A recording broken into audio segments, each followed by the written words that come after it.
اے جنگ کا آغاز ایک ایسا موضوع ہے جس پر بہت سے ماہرین اور تاریخ دانوں نے بحث کی ہے، لیکن یہ کب اور کیسے شروع ہوئی اس کا کوئی حتمی جواب نہیں ہے۔ معلومات کے کچھ ممکنہ ذرائع یہ ہیں: حماس کے خلاف اسرائیل کی کارروائی دنیا کی پہلی اے جنگ تھی۔ دا جروسلم پوسٹ کا ایک مضمون جس میں دعویٰ کیا گیا ہے کہ نے 2021 میں غزہ کی پٹی میں حماس کے ساتھ تنازع کے دوران مصنوعی ذہانت اور سپر کمپیوٹنگ کا استعمال کیا۔ مضمون میں بتایا گیا ہے کہ نے اے کو کس طرح پیدا کرنے کے لیے استعمال کیا، اہداف کا تجزیہ کریں، اور دشمن سے لڑنے میں اے کس طرح ایک کلیدی جز اور طاقت کا ضوابط تھا۔ ایلن ٹرنگ اور اے کا آغاز۔ برٹنیکا کا ایک اندراج جس میں برطانوی منطق دان اور کمپیوٹر کے علمبردار ایلن ٹرنگ کے کام سے مصنوعی ذہانت کی ابتدا کا پتہ چلتا ہے، جس نے یونیورسل ٹورنگ مشین اور ٹورنگ ٹیسٹ کا تصور پیش کیا۔ اندراج میں کچھ ابتدائی اے پروگراموں کا بھی ذکر کیا گیا ہے، جیسے سریکیز چیکرز پروگرام اور Turing's chess programme.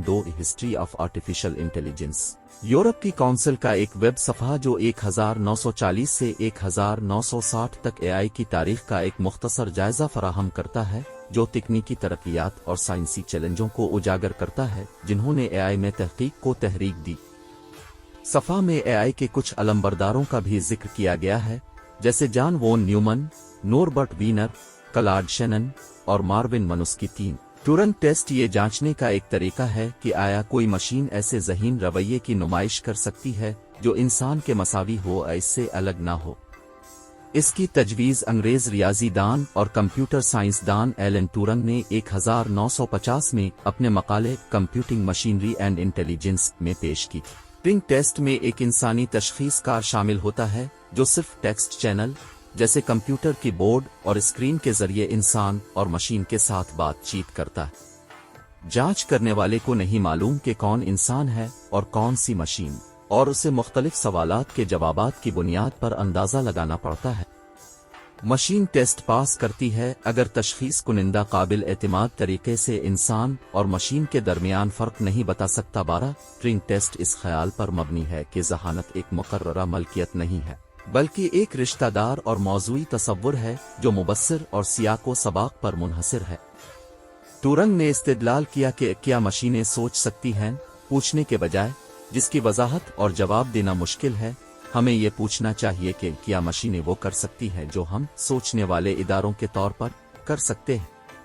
13 Turing test مصنوعی ذہانت کے شعبے میں بااثر اور متنازع رہا ہے، کیونکہ یہ ایسی مشینیں تیار کرنے کے لیے ایک چیلنج ہے جو انسانوں کی طرح بات چیت اور استدلال کر سکتی ہے۔ تاہم اس کی کچھ حدود اور تنقیدیں بھی ہیں، جیسے یہ ذہانت کے تمام پہلوؤں کی پیمائش نہیں کرتا، جیسے تخلیقی صلاحیت، سیکھنے، یادداشت، جذبات وغیرہ۔ یہ سوالات کی قسم اور سطح کی وضاحت نہیں کرتا ہے جو جائزہ لینے والا پوچھ سکتا ہے۔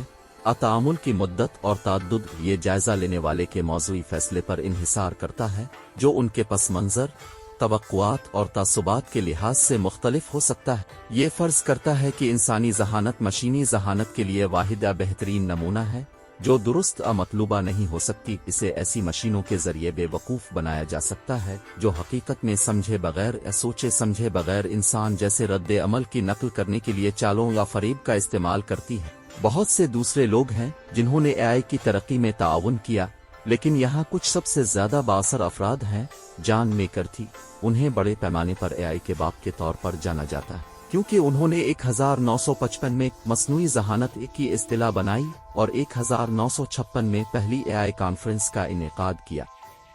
اس نے پروگرامنگ لینگویج لسپ بھی ایجاد کی، جو اے تحقیق کے لیے معیاری زبان بن گئی۔ اس نے منطق پر مبنی اے کا خیال بھی پیش کیا، جو علم کی نمائندگی اور استدلال کے لیے رسمی منطق کا استعمال کرتا ہے۔ 12 مارون منسکی، وہ MIT مصنوعی ذہانت کی لیبارٹری کے بانیوں میں سے ایک تھے اور اعصابی نیٹ ورکس، علامتی اے اور کامن سینس استدلال کے علمبردار تھے۔ انہوں نے اے پر کئی بااثر کتابیں لکھیں، جیسے دی سوسائٹی آف مائنڈ اور دی ایموشن مشین۔ اس نے فریموں کا تصور بھی تیار کیا، جو کہ ڈیٹا ڈھانچے ہیں جو عام حالات اور منظرناموں کی نمائندگی کرتے ہیں۔